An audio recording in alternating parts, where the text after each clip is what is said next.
Can I get this? Or you want me? I can use it? Yeah, there is a bit of noise. Yeah, maybe it's better if you use this one. This one? Yeah. Yeah, okay. Thank you. It's a pleasure to be here. Thank you. Thanks the organizer for the invitation. So I'm going to talk a little bit about entanglement, chaos, and quantum computation. This is work done with Juno Kim at Princeton and Rigetti and Dario Rosa at South Korea. And the plan is some basics that you know already about quantum computers, some things about optimization, entanglement, and chaos, and how they are relevant to the computation, and some challenges. Speak louder? Yeah, okay. So the quantum register is just a stack of n qubits, and it lives in a Hilbert space of 2 to the n dimension. That we know. We can represent it as a simple tensor, and putting some constraints on normalization and equivalence gets in some space, and we know the single qubit which lives on the sphere, that's the Bloch sphere, parameterized by 2 angles. A generic state in this Hilbert space is not a product state, and entanglement can be viewed as a measurement of the deviation from being a product state. It's also a measure of quantum correlation, and as we know, it is necessary for quantum computation. What actually I would like to discuss is the opposite, whether too much entanglement could be actually harmful. The typical examples that we always give is the Bell state, and we know that it requires a delicate isolation, etc., etc. So the higher the entanglement, the larger the information spread on the qubits that we know. And so if we really want to get that information, we need to measure a significant fraction of the number of qubits. Okay, thank you. And in fact, entanglement is responsible for the success of the computation, but it can be also problematic. And what I would like to do is try to quantify an optimal regime of information spreading that can lead to a better optimization. In this case, I'm just going to work in a framework of some quantum classical hybrid algorithms. I think there are some general statements that could be made. The architecture is one that you have seen before. It's just a random circuit model. Basically, you begin with a bunch of qubits. You initialize them as a product states. And then you apply gates, double qubit gates. And we are going to take gates that are composed of rotations. These rotations are going to be parameters which are drawn, random parameters drawn from uniform distribution, and also an entangling gate. And you successively move. And the details will be as follows. First, I will arrange the qubits in periodically. So period n, the number of qubits n. And what I'm going to choose for this single qubit rotation, just a simple metric 6. As I say, theta is a random parameter, and 7 is the control Z gate. So we need entanglement, we need also random parameters. This is in some sense similar to what you do in classical machine learning, except the functions that we are using, the way we are describing the functions is a little bit different. Instead of neural systems, these are these unitary operations. And so what happens is that we will begin with these zeros, and then successively we'll increase the entanglement. And the question I would like to ask is, would you prefer to have a shallow circuit or a deep circuit in order to get better solutions? That will be the question number one. The type of problems that we are solving are the type of problems that we arrange as Hamiltonian problems. Basically, you take as your favorite optimization problem and you try to write it as finding the ground state of some k local Hamiltonian, 8. That's a Hamiltonian that has several pieces. Each piece acts on some kappa number of qubits, and each one of them imposes a constraint. And if you don't satisfy the constraint, there is a penalty. So of course, if you reach the ground state, you're in good hands, and otherwise, you pay a penalty for that. And what these circuits are doing are something that we actually use in ordinary quantum mechanics. One, we teach the students to do. We try to find a good approximate solution. This is what I call psi c of theta. This is what the circuit produces. So the only part that the quantum computer is doing is just producing for me some state in the Hilbert space. And then I'm trying to optimize it classically using a gradient descent. Now, the whole smart thing about this is whether I can find a clever way to search for this psi c in this big Hilbert space, which will be close to the ground state. Otherwise, I will be searching forever. Now, that's the whole thing. And the point to be made is that entanglement could be a good diagnostic for such a search. That will be basically the statement.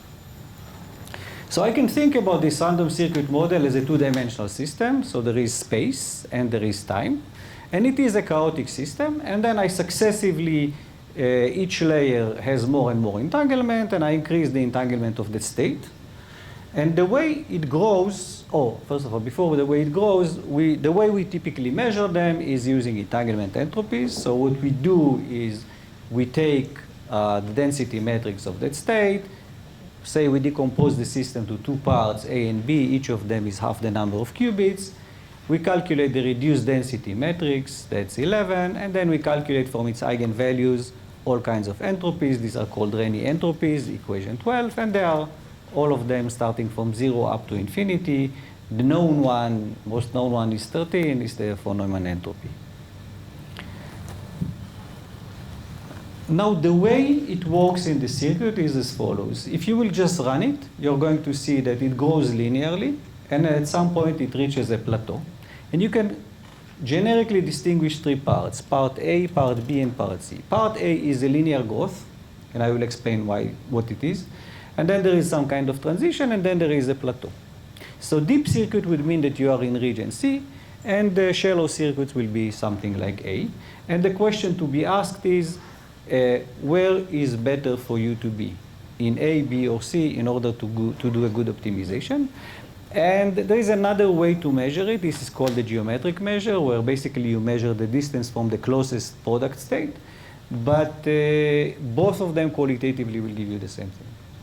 Okay, so they all go like that. In fact, there is a way to change the slope in using all kinds of symmetries, but it's not really important. These details are not important. Here are a few simulations you can run.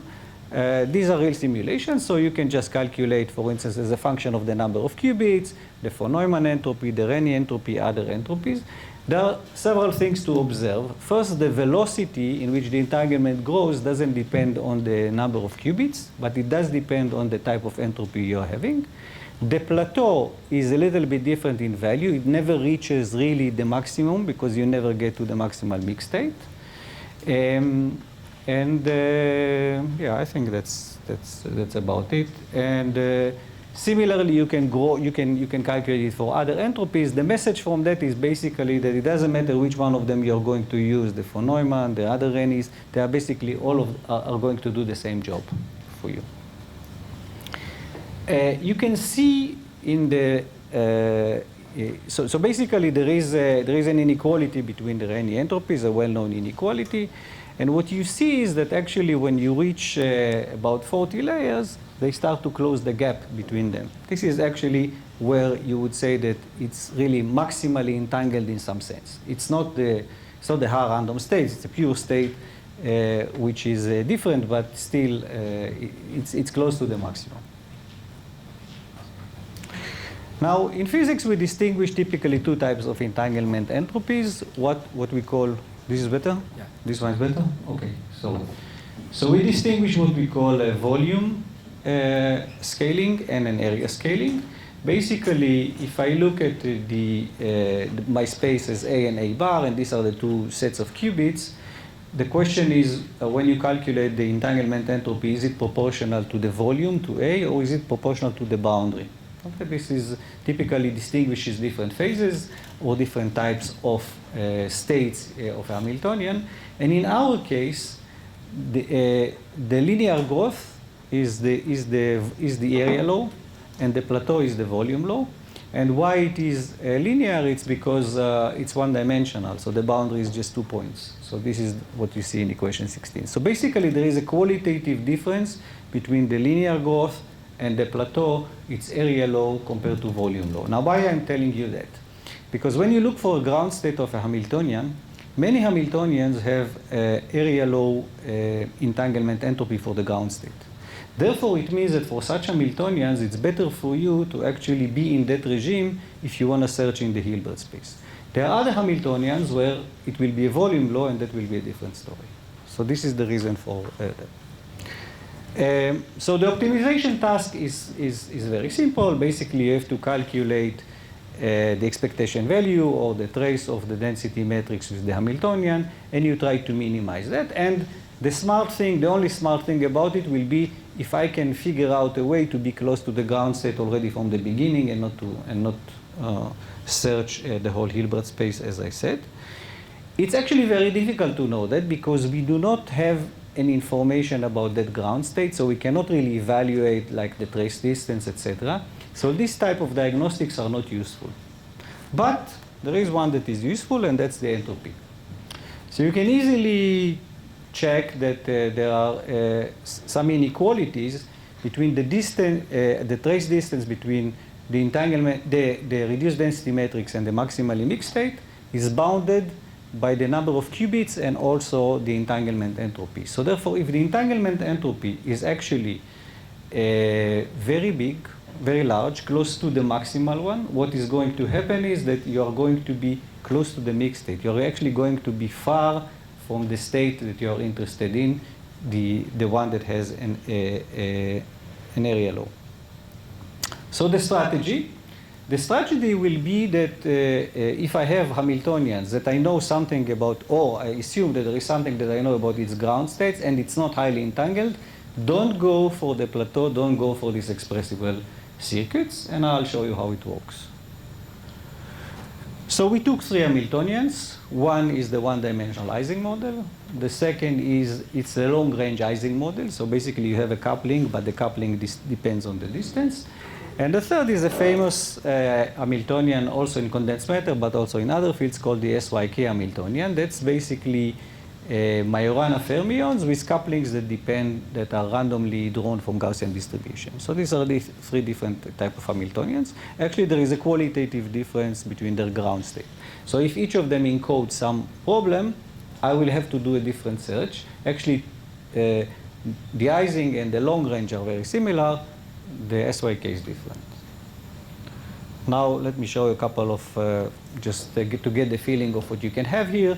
So we can calculate the energy of the ground state. This by itself is not going to teach you very much because these are numbers. I mean, there is a way to understand them qualitatively, but this by itself is not telling you much. But if you will look at the entropies of those states, then you see something interesting which is different between the nearest neighbor Ising and the long-range Ising and the SYK. In SYK, typically all the states, the ground state and the excited states will all be very highly entangled because their Rényi entropies or for Neumann entropies, they're all going to be very large near the maximal. That means if your problem is actually to find the ground states of SYK, the strategy of looking at this region A for area law is not going to work for you. But for the others, it will. And yeah, and okay, so the couple of informations about the Rényi entropies of these ones. Let's see. Okay, the optimization that is being done is usual gradient descent. There's nothing fancy about that. And here are the results. So optimization one is for the, it's an example of the simulations, transverse field Ising model. So what you see is actually striking similarity between the plot on the left and the plot of the right. You see that around 40, until 40 is the number of layers where you reach the plateau. There is a good diagnostic of the Rényi entropy and the success of the optimization. You see they are almost really similar. And what it means is the following, that if I picked a shallow circuit, I would do really good in optimization. But if I would try to have a deep circuit, it will not reach the solution. And the reason is the one that I explained before. The ground state has an area law entanglement. If I go to very expressible circuits, it's a volume law. Then to go in the Hilbert spaces, try to search back, it's very difficult. So shallow circuits are much better than the others. Same you can see for the long-range Ising. You will see exactly the same physics. However, if you will try the same for the SYK, it will fail. because SYK actually has a volume law, so trying to go in the shallow, with shallow circuits will not work. You do need to do what we do in ordinary machine learning. You need to over-parameterize the circuit. That's the way these things work. Now you could ask, maybe it's not the entanglement, maybe something else was here in play, and I'm just thinking that it's entanglement, so there is a way to check it. What you do is you do the following trick. You take your circuits, and now what you do is with certain probability, you remove entangling gates. When you do that, what happens is that you have the same effective entanglement, but at a much larger number of layers. And you will see from the plots that that's exactly what I was saying, that entanglement was the reason for the, low entanglement was the reason for the success, because now I can have a success for a much larger number of layers, which is actually matching this probability half that I'm doing here. Okay, so this is part one. I don't know, I'm moving too fast, but anyway. Part two was we tried to understand the quantum energy landscape. What can we say about it? We can actually prove a couple of theorems on this, but I will show you a little bit of the intuition of what's happening here. The question is, what does the low entanglement do to the landscape where we are searching? Because actually, the fact that I'm being effective means that something happened to that landscape, to the shape of that landscape. So this is point number two that I would like to make. Now, it's actually well known and easy to calculate that on the average, there are many, many flat directions. And in fact, it's a well-known problem in these circuits that also the variance is, if it's very expressible, is very small. But you can check actually that what the entanglement does is the following, and this is a nice plot. What I do is the following. I'm changing the entanglement by removing 2 qubit gates with certain probability. And here we just took a 56 circuit layers. That means I'm deep in the expressible, in the highly entangled state. And I'm trying with certain probability to remove entangling gates. And you see that actually when the probability is close to 0, it means it's very entangled. The variance of the gradients of E of theta, namely it is very small. So it's very, very difficult to search. And as I increase probability of removing entanglement, namely I decrease the entanglement, I increase that variance. This is the reason for our success. This one I think is 20. We didn't do more than 20. Yeah. But part of these things I'm telling you can prove as theorems, so I think they are valid. Yeah. The second thing you will see is you can analyze the Hessian, because the Hessian controls the shape. And you can see similar properties. So what happens if you look at the eigenvalues of the Hessian, when it's very entangled, they are actually of the same size roughly. And then there is a big split, it starts to be a big split between the large and the small when you decrease entanglement. And that's what you see, for instance, on the left, you see that there is an opening of the gap between the large and the small, etc. There are all kinds of things. So the main thing is that what entanglement does, if it's very high, it causes the eigenvalues of the Hessian to be close to each other, and therefore there are too many, there's no room to find solutions. Now, there is an interesting thing about control parameters. You can ask yourself, what happens if I fix the entanglement, even large, but I start to increase these random parameters? It's what you do in ordinary classical machine learning, this over-parameterized regime, which is very helpful. The question, what does it do? What does it do here? In fact, it does exactly the same. Increasing the number of control parameters is doing the same thing as to the Hessian or to the landscape as decreasing the entanglement.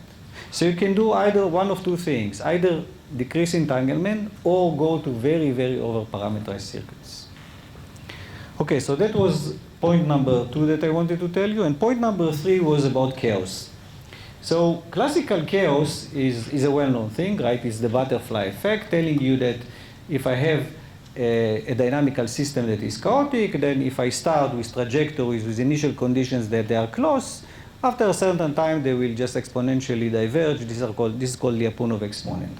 For a long time, there was a question, what is the quantum analog of that? And then there is a set of conjectures, but the set of conjectures is before that. The circuit we are working with is a quantum system which is chaotic. So it has to exhibit chaos. So the question is, how is chaos relevant to its ability to compute? That's basically the question I'm trying to answer. And so quantum chaos, there is no one definition, but there are certain diagnostics. But the diagnostics are properties of certain eigenvalues of the Hamiltonian, but not the eigenvalues themselves, but actually the differences between the level spacing. It's quite different than the ordinary intuition that we have, and people actually have a set of conjectures, mathematical and physical, on that. But what we are trying to ask is what quantum chaos is doing to our circuit. So there is a whole theory of what's called random matrix theories. I'm not going to discuss it, but basically the conjecture in physics is that there are certain universality classes of chaotic systems. So if you have different non-integrable systems that are chaotic, what will be their features as a quantum system? They fall in certain universality classes. And it's not the eigenvalues, it's the differences between the eigenvalues. It's called level spacing. So if the eigenvalues are EI, you have to look at distributions of the differences.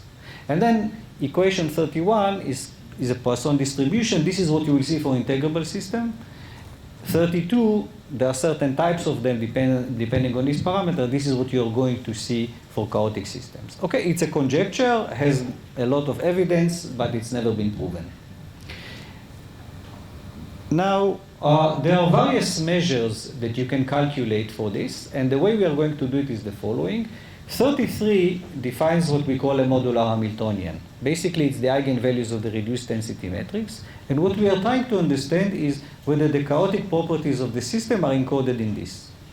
So we are going to do that calculation, and as you expect probably, the beginning starts as not as a chaotic one. And then as I increase the number of layers, I'm going to make this distribution becoming closer and closer to a chaotic system. And that's actually exactly what is happening. So for instance, now we see at 50 layers, it's almost perfect, what we call GOE. By the way, the type of matrix is dictated by the symmetries of the problem. I can change it if I change the circuits. So the system at some point becomes very chaotic. And there is another measure called operator spreading. Operator spreading means the following. Yeah. Of the modular Hamiltonian.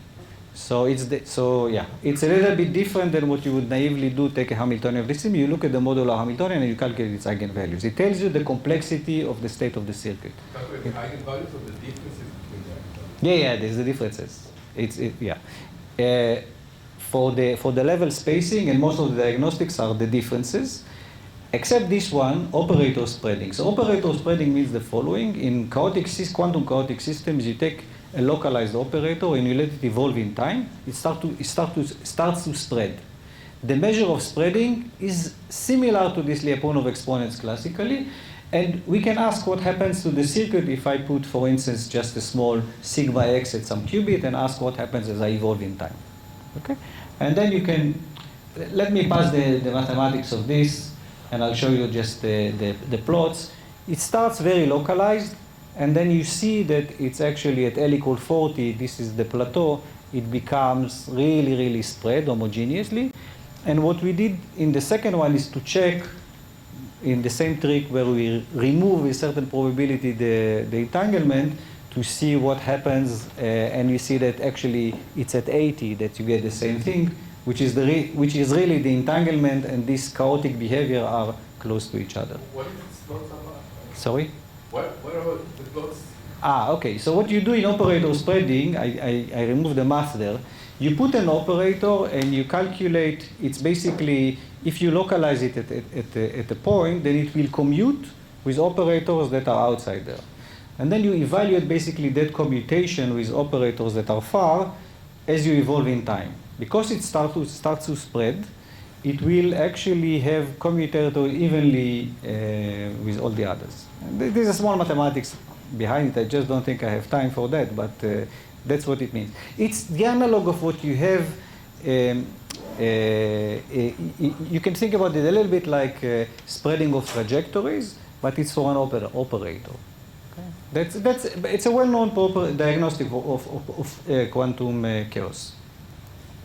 There are several. I'm running with them, but I'm just trying to show you that actually all these properties are working with this circuit, and then let's relate it to the optimization.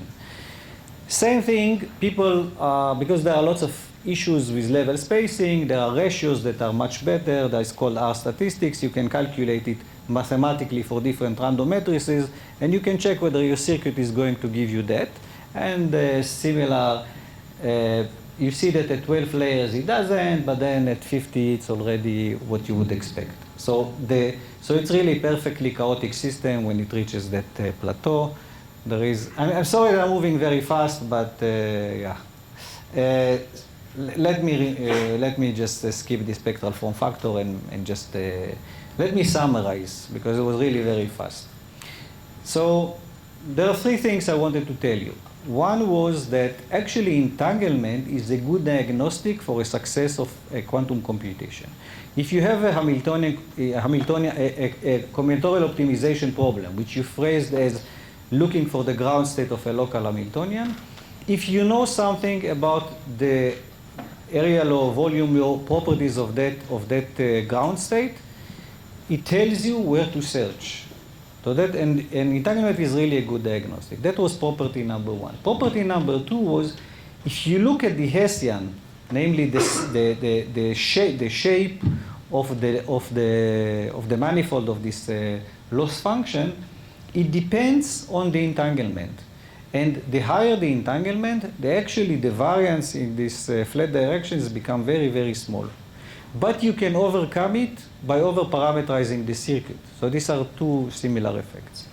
And the third is, that I was doing really very fast, is that the circuit is chaotic, and all the chaotic diagnostics are showing you exactly something similar to the entanglement. Namely, that if you are too chaotic, it will be very difficult for you to do the optimization if you are in these systems of k-local Hamiltonians that are not volume law. Maybe I went over time, I'm not sure. No, you have 4 minutes. Okay. But okay, so now I have, it will be time for questions. Okay, thanks you.